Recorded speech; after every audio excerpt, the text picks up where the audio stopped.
అందరికీ నమస్కారం. ఐపీఎల్ మహాసంగ్రామంలో భాగంగా ఇప్పుడు ఈరోజు మ్యాచ్ నెంబర్ 5 జరుగుతుంది. Lucknow super giant versus Delhi Capitals. మళ్ళీ మొదలవుతుంది.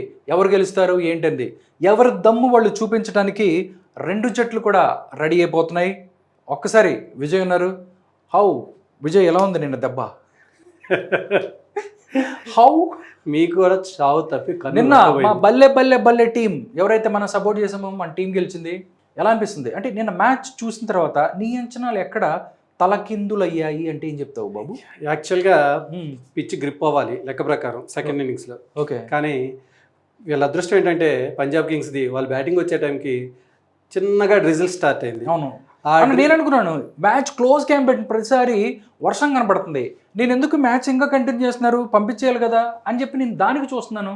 అంటే ఎందుకు అంటే వర్షం పడితే డెఫినెట్గా ఆపేసే అవకాశం ఉంది కదా, ఎందుకు కంటిన్యూ చేశారంటే ఏం చెప్తారు? అంటే మ్యాచ్ ఆపేసే అంత పెద్ద వర్షం పడలా, చాలా చిన్న డ్రిజిల్ లాంటి పూల వర్షం లాంటిది. బంతి ఆగిపోకుండా నీట్గా బ్యాట్ మీదకి వచ్చేలాగా వాళ్ళకి కలిసి వచ్చింది. అప్పటికే 7 వికెట్లు పడ్డాయి. పరిస్థితి చూడు ఎంత ఘోరంగా ఉండేదో. ఆ వర్షం లేకపోతే బాల్ గ్రిప్ అయి ఉంటే 100కి ఆల్అౌట్ అయి ఉండేవాళ్ళు. కానీ నిన్న మాత్రం మా వాళ్ళు మాత్రం, మా కొత్త కుర్రాడు ఎలా ఉన్నాడు, ఆస్ట్రేలియన్ బాయ్. మీరు రికీ పాంటింగ్ ఉన్నాడు, అక్కడి నుంచి దించుతా ఉంటాడు. ఇక్కడ వాళ్ళని గైడ్ చేయరా అంటే ఆస్ట్రేలియా నుంచి కొత్త కొత్త కుర్రాలను దించుతున్నాడు. అంటే ఐపీఎల్లో అంటే ఎక్కడి నుంచి వచ్చామన్నది కాదన్నయ్య, ఏంటి ఇట్లా పెట్టి కొడితే 6 పోయిందా లేదా అంత ముఖ్యం. కాబట్టి ఎవరైనా ఫారిన్ ప్లేయర్స్ ఉన్నారు కాబట్టి తీసుకొచ్చే అవకాశం ఉంది.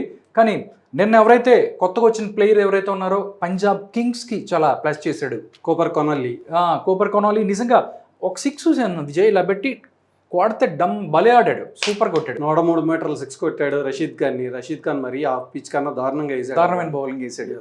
ఎనీవే ఇప్పుడు దాకా జరిగిన మ్యాచ్లు మొత్తం 4 మ్యాచ్ల్లో నేను ఒకటి గెలిచాను, నీ టీమ్స్ 3 గెలిచాయి. చూద్దాం ఈ రోజు కూడా నా టీమే గెలుస్తుంది. ఈ రోజు మ్యాచ్ చూస్తే Lucknow super Giants versus Delhi Capitals. Choice is yours. ఏది తీసుకుంటావు తీసుకో. ఏది ఒక్కదానికే మా కాన్ఫిడెన్స్ పెరిగింది అబ్బా. ఏం తీసుకుంటావు తీసుకో. కాన్ఫిడెన్స్ పెరిగితే పర్లేదు, ఓవర్ కాన్ఫిడెన్స్ అవ్వకుండా చూసుకో. డెఫినెట్గా ఈ రోజు పోనీ చెప్పు ఎవరు పోనీలే. ఇవాళ గెలిచే టీం అందరూ ఎల్ఎస్జి అంటున్నారు కదా, నేను డీసీ వైపు ఉంటా. డీసీయా? ఎస్. ఓకే, ఢిల్లీ క్యాపిటల్స్ వైపు ఉంటున్నారు. ఏంటి మీ బలాలు ఏంటి, ఎవరు పెర్ఫామ్ చేసే అవకాశం ఉంది? ఇక్కడ చూసుకున్నట్టయితే పాత ఎవరైతే ఉన్నారు రిషబ్ పంత్ అండ్ అక్షర్ పటేల్, వీళ్ళు దాంతో కేఎల్ రాహుల్ ఎలా అనాలిసిస్ చేస్తావు విజయ్? యాక్చువల్గా కేఎల్ రాహుల్ ఎల్ఎస్జికి కెప్టెన్గా ఉండేవాడు. సంజీవ్ గోయంకాతో పడలేక తొందరగా బయటికి వెళ్ళిపోయాడు. ఇప్పుడు అదే కష్టం రిషబ్ పంత్ పడుతున్నాడు లాస్ట్ సీజన్ నుంచి. ఓకే, ఒక ఓనర్ టీం విషయాల్లో ఇన్వాల్వ్ అయితే ప్లేయర్స్ మీద ఎక్కువ ప్రెషర్ పెడితే ఎలా ఉంటుందో ఎల్ఎస్జి పరిస్థితి అలా ఉంది. లాస్ట్ సీజన్లో రిషబ్ పంత్ ఘోరంగా విఫలమయ్యాడు బ్యాటింగ్లో. లాస్ట్లో అంటే ప్రాముఖ్యత లేని మ్యాచ్లో సెంచరీ కొట్టబట్టి యావరేజ్ కనీసం 24 కన్నా వచ్చింది, కానీ లేకపోతే బిలో 20 ఉండేది రిషబ్ పంత్. ఓకే, ఒక్కసారి మనం చూస్తే రెండు టీమ్స్ చూసి ఏది బలంగా ఉంది ఏంటంటే చెప్తారు. అంటే ఆటగాళ్ళు ఒకసారి వాళ్ళ లిస్ట్ చూస్తే పేపర్ మీద ఏది బలంగా ఉంది, ఆన్ ఫీల్డ్ ఏది బాగుంటుంది అని చెప్తే పేపర్ మీద ఎల్ఎస్జి చాలా బలంగా ఉంది. ఎందుకంటే మిచ్ మార్ష్ కానీ, ఏడన్ మార్క్రమ్ కానీ, రిషబ్ పంత్ కానీ, ఇంకా మరీ మాట్లాడితే నికోలస్ పూరన్ లాంటి అద్భుతమైన భయంకరుడు నికోలస్ పూరన్ లాంటి అద్భుతమైన బ్యాట్స్మెన్లు ఎల్ఎస్జి సొంతంగా ఉన్నారు. కాబట్టి బ్యాటింగ్ చాలా బలంగా ఉంది. ఇంకోటి కూడా ప్లస్ పాయింట్ ఏం తెలుసా, మ్యాచ్ లక్నోలో జరుగుతుంది. ఎస్, లక్నోలో అటల్ బిహారీ వాజ్పేయి స్టేడియంలో జరుగుతుంది. అక్కడ ఏదైతే సొంత గ్రౌండ్ కాబట్టి కలిసి వచ్చే అవకాశం ఉంది, ఫ్యాన్స్ ఉంటారు కాబట్టి. కాకపోతే రీసెంట్ ఫామ్ చూసుకుంటే లాస్ట్ 4 మ్యాచ్ల్లో 4కి 4 ఢిల్లీ గెలిచింది. ఓకే, ఫస్ట్లో ఎల్ఎస్జి గెలిచింది ఢిల్లీ మీద వరుసగా 2 మ్యాచ్లు, తర్వాత 4 మ్యాచ్లు కూడా ఢిల్లీయే గెలిచింది. మొత్తం స్టాట్స్ చూస్తే ఏమనిపిస్తుంది, ఇదే కనిపిస్తుంది. రీసెంట్ ఫామ్ బట్టి ఢిల్లీ పై చేయిగా ఉంది. చూద్దాం ఇవాళ ఏం జరిగిద్దో. అంటే పర్సంటేజ్ ఇస్తే ఎంత ఇచ్చే అవకాశం ఉంటుంది? 55-45.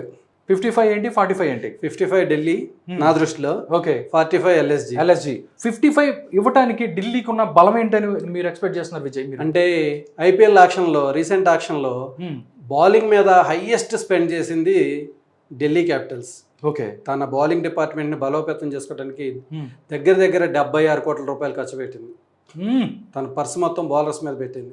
కావ్య పాప ఒక్కసారి ఇలాంటివి చూసుకుంటే సేమ్ బ్యాటింగ్ స్ట్రాంగ్గా ఉన్నప్పుడు బౌలింగ్ వేయడానికి నాకు ఆ టీంలో చూస్తే 4 ఓవర్లు 20 ఓవర్లు వేసి 5 ఎవర్రా బాబు అని నేను ఎత్తుకోవాల్సి వస్తుంది. కానీ అక్కడే హట్ చేస్తుంది. అలాంటిది బౌలింగ్ డిపార్ట్మెంట్ ఎంతో కొంత పెడితే బాగుండేది, ఏదో ఢిల్లీ క్యాపిటల్స్ లాగా. ఎస్, ఢిల్లీలో ఇప్పుడు జమ్మూ కాశ్మీర్ సంచలనం ఎవరైతే రంజీ ట్రోఫీలో అద్భుతమైన ఫామ్లో ఉన్నాడో అకీబ్ నబీదార్, అతన్ని తీసుకున్నారు. డీసీ తరపున అతను పేస్ బౌలర్గా రాబోతున్నాడు. అతను లుంగిసాని ఎంగిడి ఓపెన్ చేయబోతున్నారు బౌలింగ్. కాబట్టి ఎల్ఎస్జి కొంచెం తర్వాత కుల్దీప్ యాదవ్, అక్షర్ పటేల్ స్పిన్ డిపార్ట్మెంట్ లో చాలా బలంగా ఉన్నారు. ఓకే, ఈ ఏకనా గ్రౌండ్ ఏదైతే ఉందో అటల్ బిహారీ వాజ్పేయి స్టేడియం స్పిన్నర్లకు చాలా అనుకూలిస్తుంది. ఓకే, కాబట్టి ఢిల్లీకి ప్లస్ పాయింట్ అవ్వచ్చు. ఎందుకంటే అన్నిటికన్నా ముఖ్యం ఏంటంటే బుమ్రా తర్వాత ఇండియన్ క్రికెట్ బౌలింగ్ డిపార్ట్మెంట్ని లీడ్ చేయడానికి ఎవరున్నారు, అంత సామర్థ్యం ఉన్న బౌలర్ ఎవరు అని చూస్తున్నప్పుడు ఆకిబ్ నబీ ఎవరైతే ఉన్నారో ఆయన జమ్మూ కాశ్మీర్కి సంబంధించిన బౌలరు, ఇతను బాగా చేస్తాడని చాలామంది కూడా మాట్లాడుతున్నారు. నిజంగా ఈరోజు అందరి కళ్ళు కూడా అదే ప్లేయర్ మీద ఉంటాయి. ఎలా బౌలింగ్ చేస్తాడు, నేనే 2-3 సార్లు యూట్యూబ్లోకి వెళ్ళి ఎలా బౌలింగ్ చేస్తున్నాడు ఏంటని చూశాను. బట్ ఫస్ట్ ఐపీఎల్ మ్యాచ్ ఆడుతున్నాడు నబీ. నిజంగా ఆల్ ది బెస్ట్ చెప్దామా ఒకసారి? All the best. All the best Aqib Nabi. Okay, all the best Aqib Nabi. నువ్వు ఇండియన్ క్రికెట్లో ఒక బెస్ట్ బౌలర్గా ఎదగాలని కోరుకుంటున్నాం. ఈరోజు అయితే ఏంటి పరిస్థితి? అలాగని ఎల్ఎస్జీని తక్కువ అంచనా వేయడానికి ఏం లేదు. ఎల్ఎస్జీ పేస్ బౌలింగ్లో మహమ్మద్ షమి, మయాంక్ యాదవ్ నీకు గుర్తుండే ఉంటాడు. 2 సీజన్ల క్రితం 155 వేసిన కుర్రాడు. ఇప్పుడు మహమ్మద్ షమి ఎవరైతే ఉన్నారో ఎక్స్పీరియన్స్డ్ బౌలర్, అతను కుర్రాడైనా కానీ మహమ్మద్ షమి డైరెక్షన్లో అతను బాగా బౌలింగ్ చేసే అవకాశం ఉంది. ఓకే, బ్యాట్ వర్సెస్ బాల్ ఏదైతే ఉందో Delhi Capitals versus LSG Lucknow super giant 7 గంటలకి టాస్, 7:30కి మ్యాచ్ స్టార్ట్ అవబోతుంది. యాజ్ యూజువల్గా ఎల్ఎస్జి గెలుస్తుందని నేను అంటున్నాను. పిచ్ని రీడ్ చేసినట్లయితే ఒకటి మాత్రం చెప్పొచ్చు, ఓకే, ఈ మ్యాచ్ ఫస్ట్ బ్యాటింగ్ చేసే టీం గెలుస్తుంది. నిన్నట్లాగా డ్రిజిల్ పడకపోతే వర్షం వచ్చే అవకాశం ఉందంట అని దానికి సంబంధించి వర్షం వచ్చే అవకాశం అయితే లేదు. కానీ LSG batting versus DC bowling మధ్య ఇంట్రెస్టింగ్ పోరు జరగబోతుంది. ఓకే, విజయ్ చెప్తున్నారు ఎల్ఎస్జి ఏదైతే ఉందో దానికి వీటి మధ్య ఒక సంగ్రామం జరగబోతుంది అని చెప్తున్నారు. చూద్దాం ఎవరు గెలిపోతారో. దాంతోపాటుగా మరీ ముఖ్యమైనది ఐపీఎల్ బెట్టింగ్కి సంబంధించి ఎవరైతే యూత్ ఉన్నారో, బెట్టింగ్ అంటే లక్షల రూపాయలు పెట్టి వాళ్ళు బెట్టింగ్ చేస్తున్నారు అని చెప్పి కూడా చాలామంది మాట్లాడుకున్నారు. అందరూ అనుకుంటారు మావాడు బెట్టింగ్ పెట్టాడు, ఇన్ని లక్షలు వచ్చాయి, మావాడు బెట్టింగ్ వచ్చాడు, ఇన్ని వచ్చినాయని చెప్తున్నాడు తప్ప చాలామంది ఎక్కువ మంది ఈ బెట్టింగ్ బారిన పడి జీవితాలు నాశనం చేసుకుంటున్నారు. వాళ్ళ ప్రాణాలు కూడా కోల్పోతున్నారు. కాబట్టి బెట్టింగ్ వద్దు, బెట్టింగ్ చేయకండి, క్రికెట్ని ఎంజాయ్ చేయండి. దాంతోపాటుగా ఏదైతే ఫ్యామిలీతో హ్యాపీగా ఉండండి, అందరూ కలిసి కూర్చొని క్రికెట్ చూడొచ్చు. కానీ బెట్టింగ్లు వేసుకొని డబ్బులు పోగొట్టుకొని దాంతోపాటు ప్రాణాలు పోగొట్టుకునే పరిస్థితి మాత్రం కల్పించుకోకండి. చూద్దాం విజయ్ సాయంత్రం ఎవరు గెలుస్తారో. All the best DC, all the best LSG. దేఖ్లేంగే, చూద్దాం, మా బాపు గెలిపిస్తాడు. ఓకే, చూద్దాం గ్రౌండ్లో చూద్దాం సాయంత్రం. ఓకే, దేఖ్లేంగే.